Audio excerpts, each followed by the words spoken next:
அந்த 3 லட்சம் பேரும் மை டிவிக்கு ஆப்பில் வந்து இணைத்தோம். அப்புறம் பிஎல்ஏ, அதில் 100 டெலிகாலர்ஸ் ஒன்றிய செயலரோட டெய்லி பேசிகிட்டே இருக்கிறாங்க. கிளை கழக செயலாளரோட, மாவட்ட செயலாளரோட வீடு வீடாக எப்படி செல்லணும் எஸ்ஐஆர் பணிக்கு அப்படின்னு பார்க்கும் பொழுது, இந்த எஸ்ஐஆர் பணி இருக்கு எனக்கு ஒரு மிகப்பெரிய அதிர்ச்சியை கொடுத்தது. பொதுவாக திமுக, அதிமுக எல்லா கட்சியிலையும் வந்து பிஎல்ஏ மீட்டிங்ஸ் போடுவாங்க.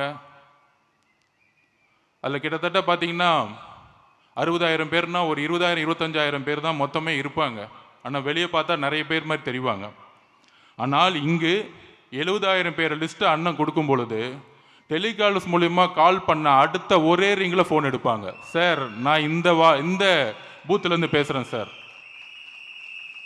அப்போ எனக்கு இதை ரொம்ப ஆராய்ச்சி பண்ணும்போது தெரிஞ்சிச்சு என்னன்னா, நீங்கள் சொல்கிறீங்களே ஃபேன்ஸ் கிளப்பு, இவங்கெல்லாம் வந்து தேர்தலுக்கு புதுசு இல்லை. திமுக அதிமுகன்னு மாறி மாறி வேலை பார்த்து உங்களுடைய எல்லா பொய்களையும் உண்மைகளையும் என்னன்னு தெரிஞ்சுக்கிட்டு இந்த இடத்துக்கு வந்திருக்காங்க.